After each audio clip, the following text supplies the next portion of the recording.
Doctor Baba Saheb Ambedkar open university.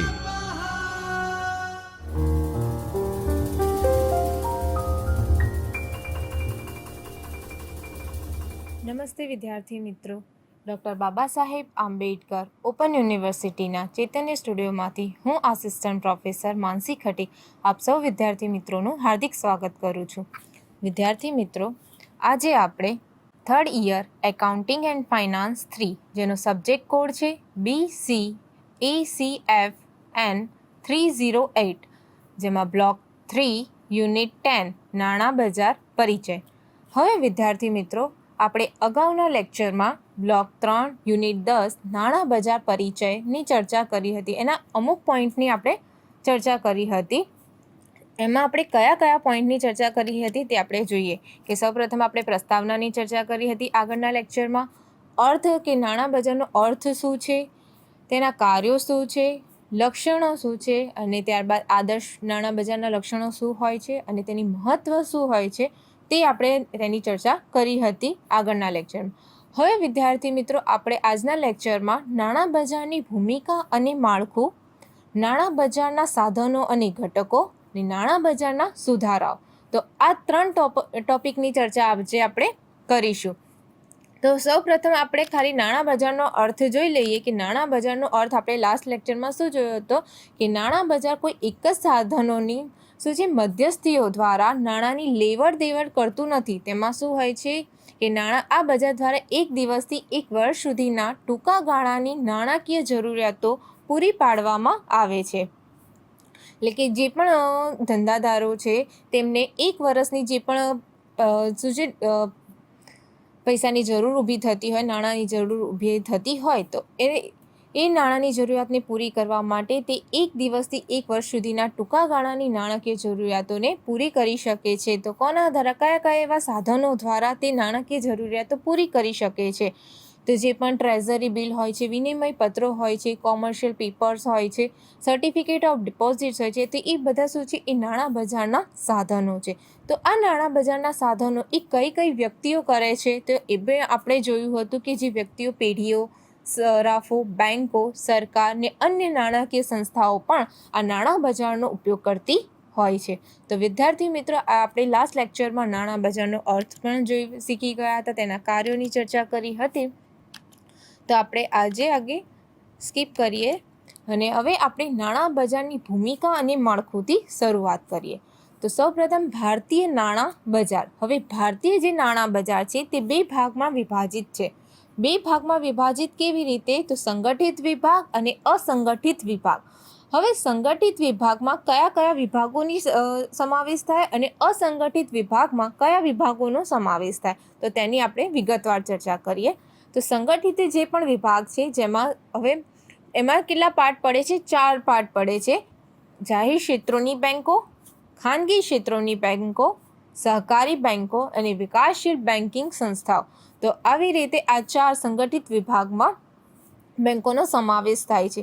હવે જાહેર ક્ષેત્રની બેન્કોમાં કઈ બેન્કોનો સમાવેશ થાય, તો તે આપણે જોઈએ તો રિઝર્વ બેન્ક. રિઝર્વ બેન્ક એ શું છે? એ બેન્કોની બેન્ક છે, રિઝર્વ બેન્ક ઓફ ઇન્ડિયા.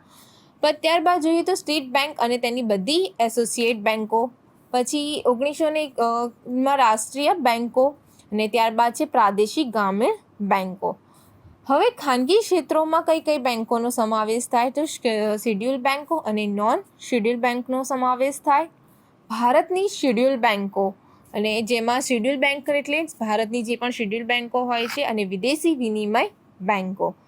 હવે સહકારી બેન્કો છે, તો એની અંદર કઈ બેન્કોનો સમાવેશ થશે, તો રાજ્ય સહકારી બેન્કો, જિલ્લા મધ્યસ્થ સરકારી બેન્કો અને પ્રાથમિક સહકારી ધિરાણ મંડળીઓ. તો આવી રીતે સહકારી બેન્કોમાં આ તમામ બેન્કોનો સમાવેશ થતો હોય છે. ત્યારે આપણે વાત કરીએ વિકાસશીલ બેન્કિંગ સંસ્થાઓ. તો વિકાસશીલ બેન્કિંગ સંસ્થાઓનો સમાવેશમાં કયા બેન્કો આવે, સંસ્થાઓ આવે, તો ઔદ્યોગિક માટેની સંસ્થાઓ, ત્યારબાદ ખેતી વિકાસ આયાત બેંક, નિકાસ આયાત બેંક અને નેશનલ હાઉસિંગ વિકાસ બેંક. તો આ બધા શું છે? વિકાસશીલ બેન્કિંગ સંસ્થાઓ, જે શું છે કે કોઈ પણ ઔદ્યોગિક છે, એટલે કે જે પણ ખેડૂતો છે તે લોકોને ખેતી કરવા માટેનું એક શું આપે છે વિકાસ કરવા માટે અને જે પણ આપણો દેશ છે તેને વિકાસ કરવા માટે એ સંસ્થાઓને શું આપે છે, નાણાંની જરૂરિયાતોને પૂરી કરે છે. તો તેને શું કહેવામાં આવે છે, વિકાસશીલ બેન્કિંગ સંસ્થાઓ. તો એ વિકાસશીલ બેન્કિંગ સંસ્થાઓમાં ઔદ્યોગિક માટેની સંસ્થાઓ, ખેતી વિકાસની આયાત અને નિકાસ આયાત બેંક, એટલે અમુક ટાઈમે જે પણ પેઢી છે, સરાફો છે, તો તેમને નિકાસ કરવા માટે પણ અમુક નાણાંની જરૂરિયાતો ઊભી થતી હોય છે. તો આ નાણાંની જરૂરિયાતોને પહોંચી વળવા માટે શું કરે છે, તે નાણાં બજારનો ભાગ લે છે. હવે છે અસંગઠિત વિભાગ. અસંગઠિત વિભાગમાં દેશી સરાફો, દેશી બેન્કરો, ધંધાદારી અને બિન ધંધાદારી ધિરાણ કરનારાઓ અને સાહુકારો. તો આ અસંગઠિત વિભાગમાં કેવું છે કે તેમાં જે નાણાં બજાર છે તેમાંથી જે પણ નાણાં લેવામાં આવ્યા હોય છે તો એમાં શું છે, એ કોઈ ચોક્કસતા હોતી નથી. તો આ દેશી સરાફો છે, દેશી બેન્કરો છે, ધંધાદારી અને બિન ધંધાદારી ધિરાણ કરનારા છે અને સાહુકારો છે. તો આ બધા અસંગઠિત વિભાગના ભાગો છે. હવે વિદ્યાર્થી મિત્રો આપણે જોઈએ તો નાણાં બજારના સાધનો અને ઘટકો. હવે નાણાં બજારના સાધનો એ આપણે અગાઉ જોયું કે એના કોલ મની, ટ્રેઝરી બિલ, ત્યારબાદ વિનિમય પત્રો. તો કોલ મની, હવે સૌ પ્રથમ આપણે વાત કરીએ કોલ મનીથી શરૂઆત કરીએ તો 1 થી 15 દિવસ સુધી ધિરાણ આપે છે. જ્યારે પણ આપણે કોલ મનીની વાત કરતા હોઈએ તો ત્યારે એનું ધિરાણ ક્ષેત્ર કેટલું હોય છે, સમયગાળો કેટલો હોય છે, તો 1 થી 15 દિવસનો સમયગાળો હોય છે. આ બજારની money at call and short notice કહેવાય છે. શું કહેવામાં આવે છે? આ બજારની money at call and short notice કહેવાય છે, જે કોલ દ્વારા બોલાવીને કોલ દ્વારા માંગણી કરવામાં આવે છે. એટલે માંગ પુરવઠા આધારે વ્યાજ દર નક્કી થાય છે.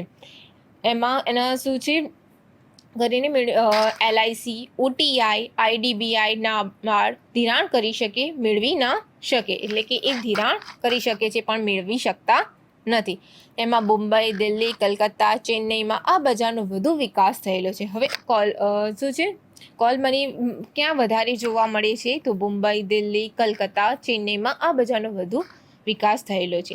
હવે વાત કરીએ ટ્રેઝરી બિલ. તો ટ્રેઝરી બિલ શું છે, તે સરકાર વતી RBI દ્વારા બહાર પાડવામાં આવે છે. સરકાર એટલે જ્યારે પણ સરકારને નાણાંની જરૂરિયાત ઊભી થાય છે તો એ શું કરે છે, જાહેર જનતા પાસેથી નાણાં મંગાવે છે. તો એ જાહેર જનતા દ્વારા નાણાં મંગાવવાનું એક સ્વરૂપ શું છે, ટ્રેઝરી બિલ. તો આ ટ્રેઝરી બિલ એ કોણ છે, સરકાર બહાર પાડે છે. કોના દ્વારા? તો RBI એટલે રિઝર્વ બેંક ઓફ ઇન્ડિયા દ્વારા સરકાર શું છે, ટ્રેઝરી બિલ બહાર પાડે છે. હવે તેનો સમયગાળો શું છે, તો 91 દિવસ, 182 દિવસ કે 364 દિવસનો હોય છે. વિદ્યાર્થી મિત્રો, તમને એક્ઝામમાં આ સૌથી વધારે પ્રશ્ન કરવામાં આવે, MCQ હોય કે કંઈ પણ હોય કે કોલ મનીનો સમયગાળો કેટલો હોય છે, ટ્રેઝરી બિલનો સમયગાળો કેટલો હોય છે. તો આ બધા તમારે સમયગાળાઓ ધ્યાનમાં રાખવાની. ત્યારે જો તમે કોમ્પિટિટિવ એક્ઝામની પણ તૈયારી કરતા હો તો તમને ટ્રેઝરી બિલનો સમયગાળો શું છે, કોલ મનીનો વિનિમય પત્રો, સર્ટિફિકેટ ઓફ ડિપોઝિટ શું છે, તો એ બધા તમને આગળ જઈને પણ મદદરૂપ થાય છે. તો તમારે આ બધાનો સમયગાળો ખાસ નોંધવાની જરૂર છે કે સમયગાળો એ ટ્રેઝરી બિલનો કેટલો હોય છે. 91 દિવસનો હોય છે, 182 દિવસનો હોય છે કે 364 દિવસનો હોય છે. જેમાં વ્યાજ દર ઓછો હોવાથી ઓછા રોકાણકારો ભાગ લે છે. એટલે તેમાં શું હોય છે કે જે પણ રોકાણકારો છે તે રોકાણ કરતા હોય છે તો તેમને એ વ્યાજ દર ઓછો લાગતો હોય છે. તો એમાં શું કરે છે, એ જે પણ રોકાણકારો છે ભાગ ઓછો લેતા હોય છે. તો આ હતું ટ્રેઝરી બિલ. અત્યારે આપણે કોલ મની અને ટ્રેઝરી બિલની વાત કરી. હવે આપણે આગળ જોઈએ certificate of deposits. Certificate of deposit શું છે, તો 1989થી શેડ્યુલ વેપારી બેંક દ્વારા બહાર પાડવામાં આવ્યું. કોના એટલે ક્યારે પાડવામાં આવ્યું? 1989 શેડ્યુલ બેંક. હવે ₹1 લાખની લઘુત્તમ કિંમતે બહાર પાડે છે. આ બેંક નેગોશિયેબલ સાધન છે જે RBIના નિયંત્રણમાં છે. શું છે? નેગોશિયેબલ સાધન છે અને કોના? RBI રિઝર્વ બેંક ઓફ ઇન્ડિયાના નિયંત્રણમાં કામ કરતી હોય છે. નાણાકીય સંસ્થા માટે 1 થી 3 વર્ષ સુધી નિયત કરેલ છે. જે પણ નાણાકીય સંસ્થાઓ છે, સર્ટિફિકેટ ઓફ ડિપોઝિટ શું છે કે 1989થી જે શેડ્યુલ વેપારી બેંક દ્વારા બહાર પાડવામાં આવેલા છે અને ₹1 લાખની લઘુત્તમ કિંમતે તે બહાર પાડતા હોય છે. જે પણ નાણાકીય સંસ્થાઓ છે તેમનો સમયગાળો કેટલો હોય છે, 1 થી 3 વર્ષ સુધી તે નિયત કરેલા હોય છે. હવે વિદ્યાર્થી મિત્રો, વેપારી પત્રોની વાત કરીએ તો 1990માં 7 દિવસની 7 વર્ષની પ્રોમિસરી નોટ સ્વરૂપે આરબીઆઈની પૂર્વ પરવાનગી મેળવીને બહાર પાડી શકાય. 1990માં શું છે કે વેપારી પત્રોની શરૂઆત થઈ ત્યારે 7 દિવસની 7 વર્ષની પ્રોમિસરી નોટ સ્વરૂપે એટલે કે આરબીઆઈની પૂર્વ પરવાનગી મેળવીને જ આ શું છે વિનિમય પત્રો બહાર પાડવામાં આવે છે. કંપનીની દ્રશ્ય ચોખ્ખી મિલકતો ઓછામાં ઓછી 4 કરોડ તેમજ ફંડ કાર્યશીલ મૂડીની 10 કરોડની હોવી જોઈએ. ત્યારબાદ વાત કરીએ તો લઘુત્તમ 25 લાખ અને ત્યારબાદ 25ના ગુણાંકમાં બહાર પાડી શકાય. તો આવી રીતે વેપારી પત્રો છે તો એવી રીતે તેમાં જે કાર્યશીલ મૂડીની 10 કરોડની હોવી જોઈએ અને જે ઓછામાં ઓછી 4 કરોડ તેમજ એવી રીતે બહાર પાડવામાં આવે છે. ત્યારબાદ વાત કરીએ વેપારી બિલો.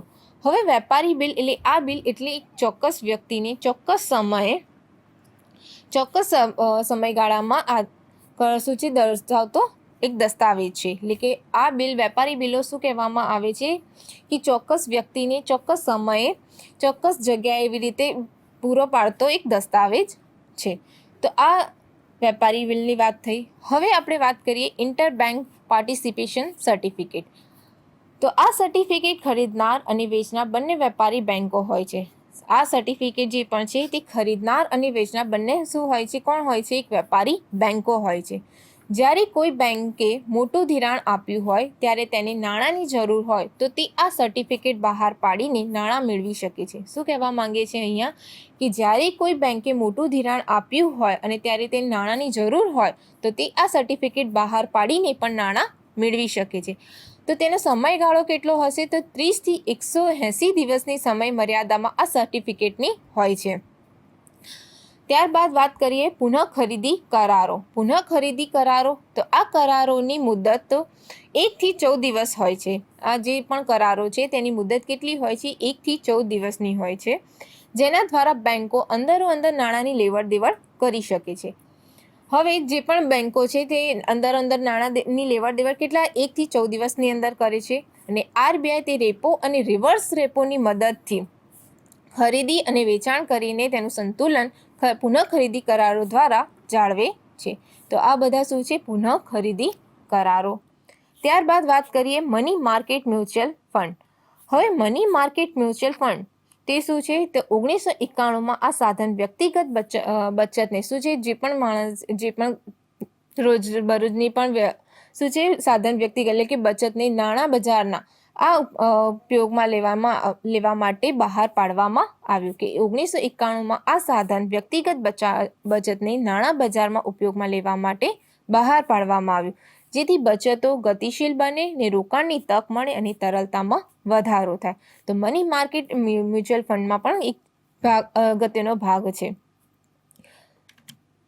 તો વિદ્યાર્થી મિત્રો તે હતા નાણાં બજારના સાધનો અને ઘટકો કે કોલ મની, વિનિમય પત્રો, treasury bill, certificate of deposits તે બધા નાણાં બજારના સાધનો હતા અને ઘટકો. હવે વાત કરી નાણાં બજારના સુધારાઓ. તો નાણાં બજારના સુધારાઓ ક્યારે આવ્યા અમલમાં? તો 1985માં વાઘુલ સમિતિની રચના થઈ અને બીજું 1990માં આરબીઆઈ સુધારા કર્યા જેથી બિલનો પુનઃ વટાવ સંસ્થાઓમાં થઈ શકે.